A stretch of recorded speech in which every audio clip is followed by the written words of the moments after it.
Hollywood movie studios love a good remake. They were doing them long before Frankenstein became Young Frankenstein. Now, director John Carpenter has brought to life the 1951 Howard Hawks science fiction classic, The Thing.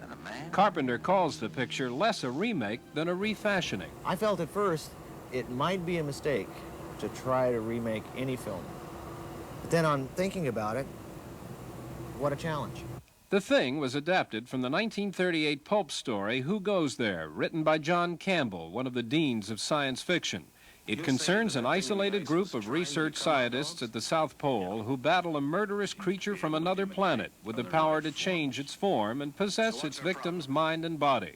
Actor Kurt Russell. In this particular story, 12 guys begin to mistrust and distrust and be so leery of each other that they're barely able to function. This version is quite different than the Hawks version. The biggest change in the film is the nature of the monster. In the 1951 version of The Thing, the monster looks like a man, but is composed of vegetable matter. It's been criticized for its naivete and called an intellectual carrot. Not so the Carpenter version, which makes a gruesome metamorphosis from body to body. It's really impossible to photograph it because it's never any one thing at any one time. It's constantly changing, so it has no original form. In keeping with the imagination of the times, Hawk's monster meets its end by being electrocuted. Carpenter's adaptation comes closer to the original story, but with a more volatile and startling climax. To me, what's fascinating about the idea of Who Goes There and John Carpenter's The Thing is the idea that what we have to deal with is so bizarre, and yet it's no more bizarre than what The Thing has to deal with. We're as bizarre to it as to us.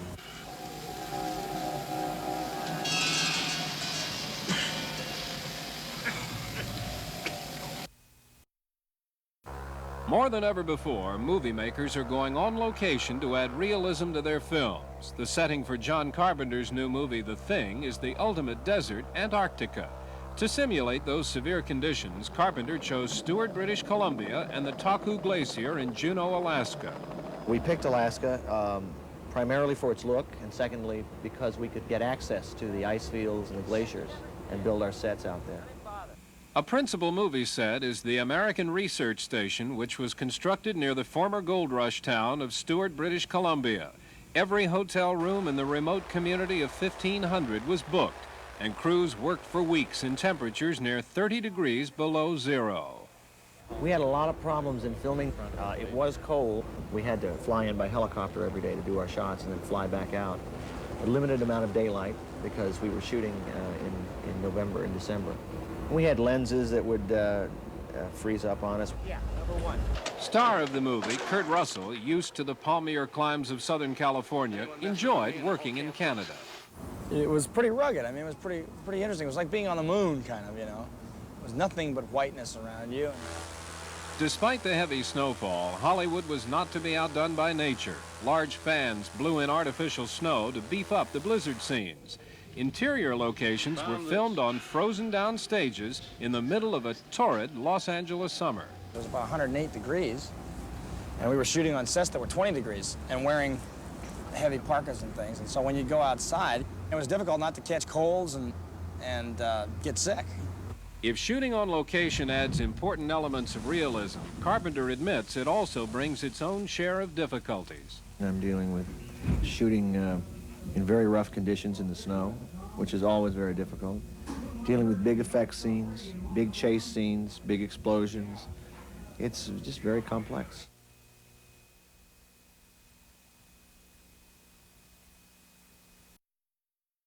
The phrase masters of the macabre used to apply to writers of science fiction and horror stories. Today's Wizards of Wonder are movie makeup special effects artists. Films like An American Werewolf in London, The Howling, and John Carpenter's new film, The Thing, would be impossible without them. We actually perform a magic trick, if you will, on stage in front of a camera. So it looks totally believable. In other words, there's no way that we haven't fooled the audience because it looks so good. For The Thing, director John Carpenter wanted the monster to be completely different from the creature in the original 1951 film. Rob Bottin, 23-year-old special effects wizard. And I would just say a joke out of black humor, like, you know, the guy's stomach rips open and turns into a big mouth, you know, and he bites this guy's arms off, and John would start laughing, and he'd go, you know, that's not a bad idea. Makeup special effects artists are a new breed. Besides designing what things will look like, they employ mechanical devices which transform the ordinary into the extraordinary.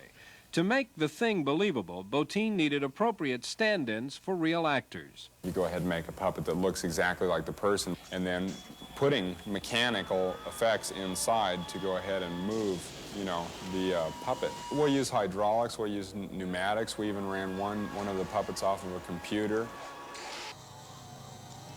The monster is constantly, you know, dripping goo, you know, and all that stuff, and then sometimes we use mayonnaise or cream corn, eggs for eyeballs, you know. It all looks good because it's real. For a man capable of producing such horrifying effects, Bottin admits a real monster would scare the life out of him. Some of the ideas and stuff, I guess, are just from having a very big imagination. You know, I'm always daydreaming about things. And also, I was afraid of the dark when I was a kid, you know, so I was always wondering, you know, what would be under the bed.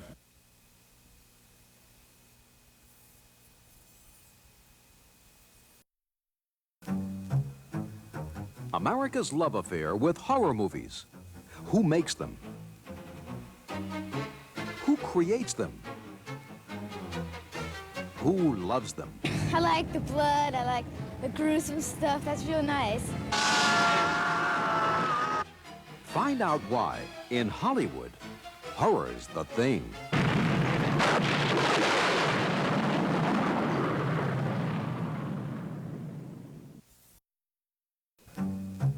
America's love affair with horror movies. Who makes them? Who creates them? Who loves them? You can scare me out of my seat. I'll sit there and watch it. Find out why, in Hollywood, horror's the thing.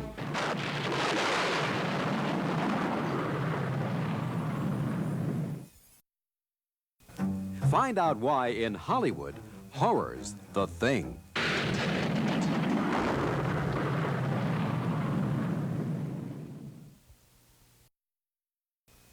Yes, master. You think I'm Dracula? Throughout Hollywood's history, the most consistently successful form of entertainment has been the horror film. And today, movie makers are unleashing them on audiences in record numbers, audiences scared out of their wits and loving every minute. I like the blood, I like the gruesome stuff. That's real nice. Oh, I like when I can make faces, when I can chill, when I'm with somebody in a movie, I can I can cuddle up with. It's nice to be scared.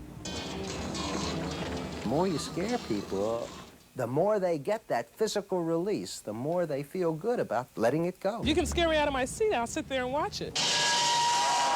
We've gotten very sophisticated. We've got very creative people creating moving faces. Good idea to come back, yeah. One of those people is director John Carpenter, a leading creative force in Hollywood's reign of terror. It's fun to make people laugh, and it's fun to scare people.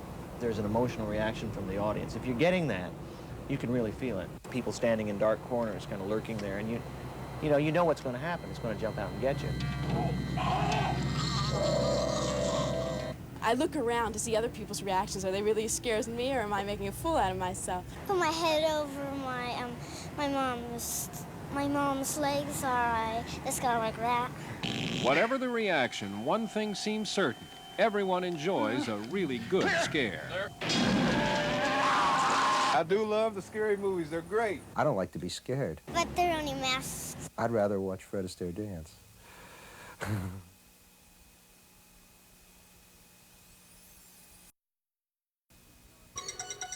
Movie director John Carpenter is best known for his suspense thrillers Halloween, The Fog, and Escape from New York.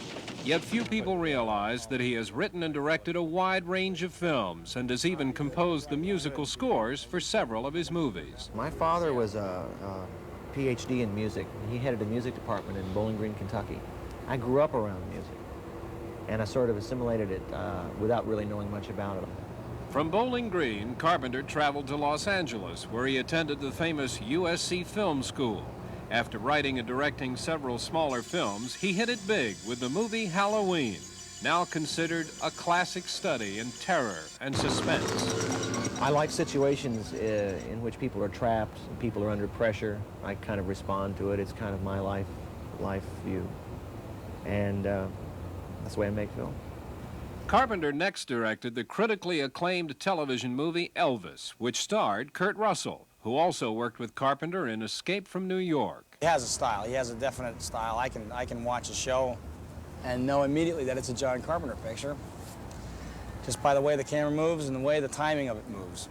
Russell has the starring role in Carpenter's latest film, The Thing, a refashioning of the classic 1951 horror film. It's basically about a creature from outer space who can imitate any kind of life form and look exactly like it. We found this.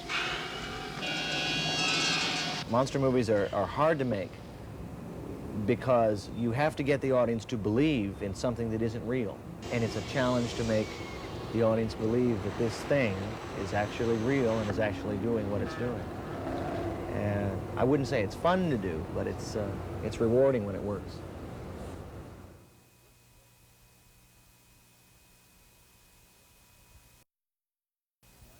Actor Kurt Russell was 10 years old in 1961 when he began acting in numerous television series. Within a short time, he established himself as one of Hollywood's most sought-after teenaged actors, eventually settling on a long-term contract with Walt Disney Studios. Russell virtually grew up on the Disney lot, starring in 9 films over a 10-year period. I just found that I enjoyed working on the set more than I did being in public school. I never did like public school, and my folks always felt that I progressed a lot more in many, many ways as a human being and as a student. But it was Russell's portrayal of Elvis Presley in the 1979 television movie Elvis that made the critics finally stand up and take notice. It was difficult to separate the picture from the character because the character was the picture. It didn't make any difference really what went on there except that Elvis was there and then you did Elvis. If you did that well, then the show went well. Elvis was Russell's first experience working with director John Carpenter. I think Kurt Russell is a great actor. He's one of the few actors that I've met that I felt that he can really play anything. Indeed, the Elvis movie opened new doors for Russell, including a shot at comedy. He received rave reviews for his comedic efforts in Used Cars.